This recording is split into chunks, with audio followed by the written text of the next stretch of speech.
Hello, I'm Siamecat. Alright, I know what you're thinking, so let's just get this over with. Yoshi's New Island is mediocre. Oh, now what am I supposed to do for the next 5 to 10 minutes? The Yoshi series is a very interesting one to talk about. There are 6 main games, but according to Reputation and such, it's really just one. Yoshi's Island is a classic, and usually what comes to mind when people think of Yoshi games. People also like Woolly World, but that really only applies to those who own a Wii U. And if you look up average Wii U owners per square mile, you'll get no one. Unfortunately, the rest of the series is often seen as one of the worst things you could say about a game. At least if your game is bad, it will be memorable. Whether intentional or not, the Yoshi series fell into the niche of being a platformer that's not Mario, not as difficult as Donkey Kong, and happens to have a main character known for swallowing enemies. But within that niche, Yoshi has almost always been overshadowed by the other side of the color wheel. Both Yoshi and Kirby being on the same system so much likely contributed to the overabundance of platformers on the 3DS and Wii U. You have 2 highly regarded Kirby games, versus mediocrity and a port of a highly regarded Yoshi game near the end of the system's lifespan. Hey, at least this makes even less sense. Yoshi's Island DS was pretty good considering the only things to compare it to that decade were weird spin-offs. Yoshi games do tend to release either right next to each other or 8 years apart. But eventually, Yoshi's New Island would release in March of 2014 for the 3DS. We would have to wait a while for this one, only for it to be called Yoshi's New Island. Is that really worth it? This title is hideous, although that's really nothing new for Nintendo. Here's Sherbet Land and Sherbet Land. 2 different tracks. Mind blown? What?! Firstly, when some people misread your title as New Yoshi's Island, I don't know what to tell you. Nintendo is responsible for the word new losing all meaning. This is Yoshi's 8-year-old island now, and let's be honest, you really didn't need me to reiterate that. Yoshi's New Island really would have benefited from a subtitle of some kind. Or just do what Mario Kart did and resort to math. But enough about the title. Let's commence the mediocrity and actually play the game.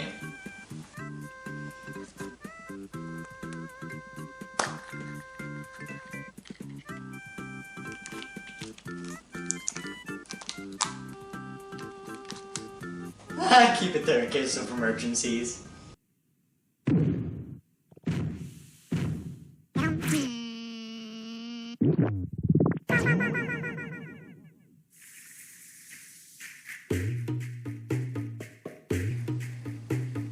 Whoa! This soundtrack is the epitome of ha ha ha, oh wait, we're actually using this?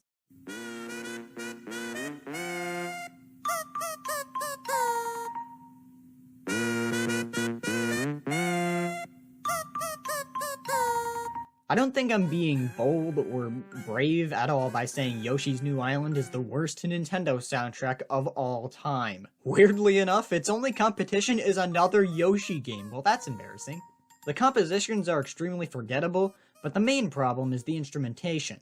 Specifically, its reliance on kazoos. It's widely understood that kazoos should not be taken seriously, and absolutely shouldn't be used if you want your music to sound good. So Yoshi's New Island has approximately 1 good song.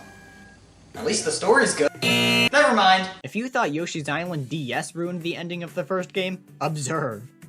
After Yoshi saved Baby Mario and Luigi, it turns out the stork accidentally delivered them to the wrong parents. You had 1 job! So while the stork is searching for the right parents, Kamek attacks again, capturing Luigi and sending Mario plummeting down to Yoshi's Island again. But apparently this is actually a different island with different Yoshis. Then the story remains identical to the first game from this point. This has to be the worst excuse for a plot I have ever seen. It sacrifices a far more interesting story just to have Baby Mario involved. So in other words, priorities. The gameplay is standard Yoshi affair. 6 worlds of 8 levels each, with a focus on exploration and hidden collectibles, as well as eating enemies to turn them into eggs to throw at stuff. It's almost like they were onto something with the first game. If you're aware of how similar New Super Mario Bros. Is to classic 2D Marios, that's basically what you're getting with this game.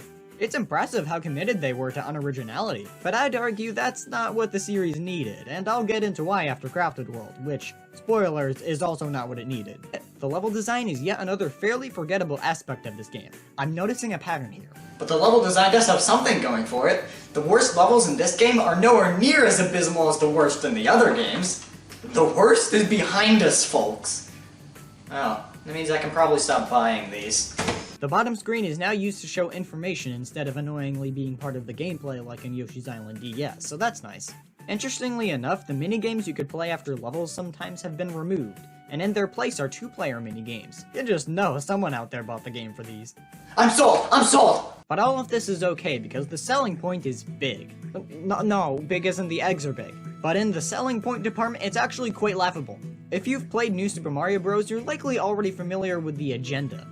You know, the big one. Sometimes you'll encounter a big Shy Guy, which can be turned into a big egg. This entails a small puzzle where you have to find the correct angle to throw it at, followed by mass destruction. These small sections are okay at best, and don't come up all that often. The metal egg dozers, on the other hand, are a little more interesting. They can only roll across the ground for one thing, and they can be used to drown Yoshi. Yeah, without the weight of the metal egg dozers, you can't access underwater areas, so that's pretty neat. Nintendo's obsession with comically large things ultimately didn't lead to very much. I got it! They'll love it. For whatever reason, even the controls are mediocre. If they weren't, I wouldn't have brought them up.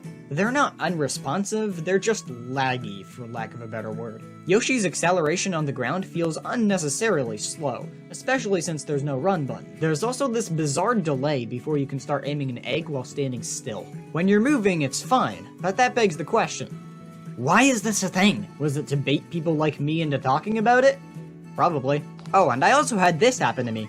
Refunded. Transformations are still here, and thankfully, unlike Yoshi's Island DS, there are actually some new ones this time. We have Jackhammer Yoshi, Hot Air Balloon Yoshi, etc. Though they do require motion controls this time, a statement that causes some people to promptly react with, Kill the fire! Calm down, guys, the motion controls are perfectly functional and break up the gameplay well. The transformations are honestly really good in this game. Bosses have never been the best aspect of Yoshi games, but there are some standouts throughout the series. Yoshi's New Island's bosses are better than Yoshi's stories. That means they're underwhelming. Kamek is a recurring boss throughout the game, and makes up half of them in total. It's neat that he finally has a bit more of a presence, but none of the boss fights in this game are really that interesting. The final boss is Baby Bowser, as you'd expect. He also grows huge for the second phase thanks to Kamek, as you'd expect. Unfortunately, it doesn't come close to matching the quality of the final boss from the original Yoshi's Island, but hey, I finished the game. Suddenly, warping through space and time, King Bowser appears. Why? So adult Bowser appears because reasons, adding another 2 phases to the final boss, and the second verse is the same as the first. The 4th phase is virtually unchanged compared to the second, which wasn't at all challenging to begin with. After defeating Bowser, the stork is finally able to deliver Baby Mario and Luigi to their real parents. This is one of the most ambitious finales I have ever seen, and it falls flat on its face. Yoshi's New Island tries way too hard to be Yoshi's Island, but again, Nintendo just wasn't doing anything new and exciting with the series at the time. Most of this game's flaws seem like nitpicks, and that's because they really are. But even still, everything this game does, the original does better. Even the credits theme starts out beautiful just like the original. And then the kazoos kick in. And really, that's the best way to describe the whole game. What if I were to... And that's the sound of the dimension collapsing upon itself.